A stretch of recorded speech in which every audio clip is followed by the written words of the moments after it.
Canada ने भारत पर लगाए गंभीर आरोप। क्या अब दाल न खरीदकर भारत निकालेगा ट्रूडो की हैकड़ी? भारत कनाडा के बीच कैसा है व्यापारिक रिश्ता? क्या दोनों देशों को भुगतना पड़ेगा इस टेंशन का खामियाजा? पिछले कुछ सालों में भारत और कनाडा के रिश्ते खराब हुए हैं। इसकी वजह है खालिस्तानी समर्थक संगठनों की गतिविधियों में बढ़ोतरी। इन वजहों से पिछले दिनों भारत में आयोजित G20 शिखर सम्मेलन के दौरान भी ट्रूडो को शर्मिंदगी का सामना करना पड़ा था। कनाडा मीडिया ने उनकी जमकर आलोचना भी की थी। यही नहीं, प्रधानमंत्री जस्टिन ट्रूडो से इस्तीफे की मांग उठने लगी थी। यह मामला एक बार फिर खालिस्तानी आतंकी हरदीप सिंह निज्जर की हत्या को लेकर गर्मा गया है। ट्रूडो ने कहा है कि कनाडा की सुरक्षा एजेंसियां भारत और खालिस्तानी आतंकी हरदीप सिंह निज्जर की हत्या के बीच कनेक्शन की जांच कर रही है। तो आइए जानते हैं इस रिपोर्ट में इस मामले पर दोनों देशों में क्या कार्रवाई हुई है और दोनों देशों के बीच व्यापार पर क्या असर पड़ेगा। तो सबसे पहले जान लेते हैं क्या है पूरा मामला। दरअसल इसी साल 18 जून को खालिस्तानी आतंकी हरदीप सिंह निज्जर को गोली मारकर हत्या कर दी गई थी। निज्जर को भारतीय सुरक्षा एजेंसी NIA ने भगोड़ा घोषित कर रखा था। यही वजह है कि कनाडा भारत पर भड़का हुआ है। मेलानी जोली ने भारतीय राजनयिक को निकालने का ऐलान करते हुए कहा कि उनके देश हर हाल में अपने नागरिकों की रक्षा करेगा। भारत ने कनाडा सरकार की तरफ से लगाए गए आरोपों को सिरे से खारिज कर दिया है। भारत ने जवाबी कार्रवाई करते हुए कनाडा के उच्चायुक्त को तलब किया और उन्हें कनाडा के एक शीर्ष राजनयिक को निष्कासित करने की सूचना दी है। भारत ने कनाडाई राजनयिक को देश छोड़ने के लिए 5 दिनों का वक्त दिया है। अब आपको बताते हैं कनाडा और भारत के बीच जारी व्यापार को लेकर कैसे हैं रिश्ते। भारत और कनाडा के बीच कितना बड़ा है कारोबार? भारत और कनाडा के बिगड़ते रिश्तों को लेकर इसका असर व्यापार पर पड़ना लाजमी है। कनाडा और भारत के बीच आयात और निर्यात करीब करीब बराबर का है।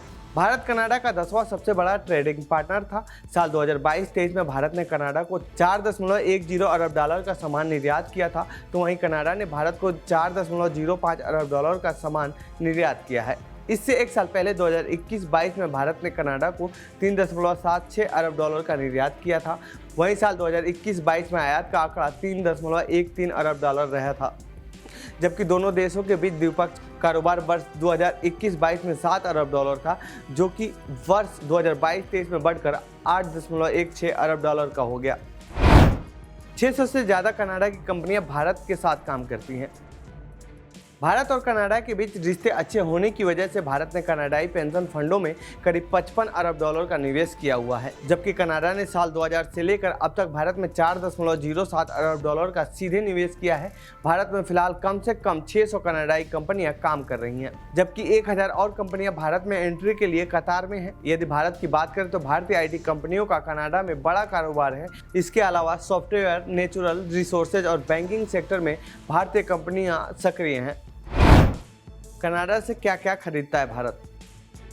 कनाडा भारत से आभूषण, बेशकीमती पत्थर, pharma product, readymade garment, organic chemicals, light engineering के सामान और आयरन एंड स्टील प्रोडक्ट मुख्य रूप से खरीदता है, जबकि कनाडा भारत को दालें, news print, wood pulp, asbestos, potash, iron, scrap, खनिज और इंडस्ट्रियल केमिकल बेचता है। दोनों देशों के बीच व्यापार लगभग बराबर है। कनाडा के लिए भारत एक बड़ा बाजार है। खासकर भारत कनाडा से दाल की खरीदारी करता है। भारत फिलहाल सालाना करीब 230 लाख टन दलहन की खपत है, जबकि पैदावार इससे कम होता है। इसीलिए कनाडा के लिए भारतीय बाजार बेहतरीन विकल्प साबित हो सकता है। FTA पर चल रही बातचीत अब खतरे में। भारत और कनाडा के बीच उत्पन्न विवाद दोनों देशों के व्यापारिक रिश्तों पर गहरा प्रभाव डाल सकता है, क्योंकि लंबे समय के बाद दोनों देशों के बीच FTA के तहत व्यापार करने को लेकर बातचीत चल रही थी, जो अब खटाई में पड़ता दिख रहा है। FTA के तहत व्यापार करने वाले देशों के बीच लगने वाला ड्यूटी ज़्यादातर सामानों की खरीद से खत्म कर दिया जाता है। ऐसे में दोनों देशों को व्यापार करने में आसानी होती है और वहाँ के व्यापारी और लोगों को इसका फायदा होता है। ऐसे में यदि विवाद बढ़ता है तो FTA एग्रीमेंट भी खतरे में पड़ सकता है।